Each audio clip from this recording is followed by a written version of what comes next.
Assalamualaikum Ustaz.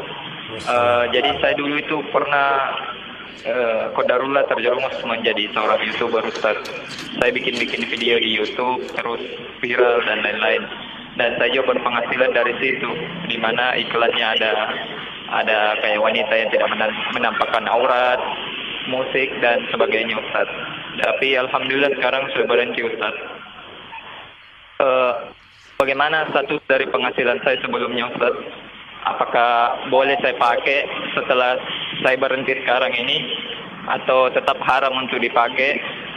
Maksudnya barang-barang yang sudah saya belikan dari penghasilannya. Dan apakah tobat saya sudah cukup dengan berhenti dan menarik peredaran video-video saya Ustaz?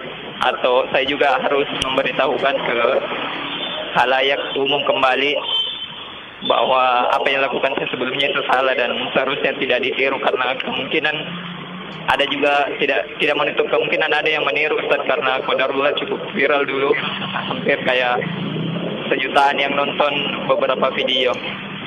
Syukron Ustaz. Ya, barakallah. Pertama, kita bersyukur kepada Allah Subhanahu wa taala yang memberi hidayah untuk bertobat, untuk kita tahu akan kesalahan kita, kembali kepada Allah. Dan itu nikmat yang sangat besar, lebih berharga daripada dunia dan segala isinya. Iya, dan itu patut kita syukuri, harus kita jaga. Kemudian yang kedua, seorang itu kalau dia jatuh di dalam hal yang diharamkan dan jenis keharamannya dari arah cara dia menghasilkannya, maka apabila dia sudah bertobat darinya, maka tobatnya itu sudah menghapus apa yang telah lalu. Harta yang sudah terlanjur berada di tangannya itu syah menjadi miliknya. Karena di pembahasan riba, orang yang sudah sampai, dan riba ini dari kategori keliru dari cara menghasilkan. Orang yang sampai kepadanya nasihat, dia berhenti dan bertobat, Allah berfirman, "Faman ja'ahu mau'izatun min rabbih fantaha, falahu ma salafa wa amruhu ila Allah." Barang siapa yang datang kepadanya nasihat mendalam dari Rabb-nya, kemudian dia berhenti, maka untuk dia apa yang telah lalu? Untuk dia apa yang telah lalu, dan perkaranya kembali kepada Allah. Cuman memang betul dari kesempurnaan tobat itu, dia harus menjelaskan, illal ladzina tabu min ba'di dzalika wa aslahu. Sungguhnya orang-orang yang bertobat setelah itu dan dia memperbaiki, di sebagian ayat wa bayyanu, dan dia menerangkan. Ya, kalau ada hal yang harus dia perbaiki, harus dia terangkan agar supaya manusia tidak mengikuti ya di dalamnya, maka itu bagian dari tobat.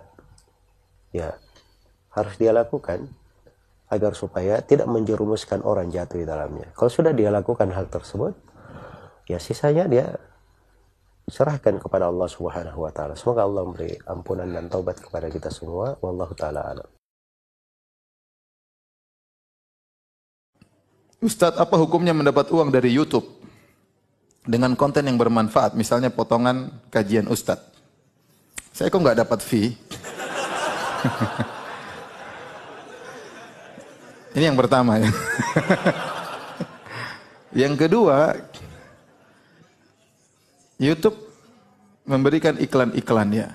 Iklan tersebut mungkin ada barang hal-hal yang bermanfaat, ada yang tidak bermanfaat. Azan dulu.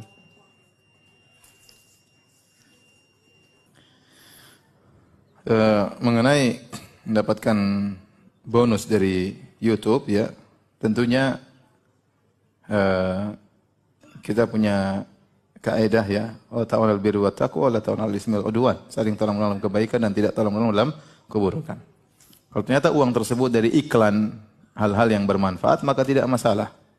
Ya, tapi kalau ternyata iklan tersebut ya dari hal-hal yang buruk, maka tentunya itu haram.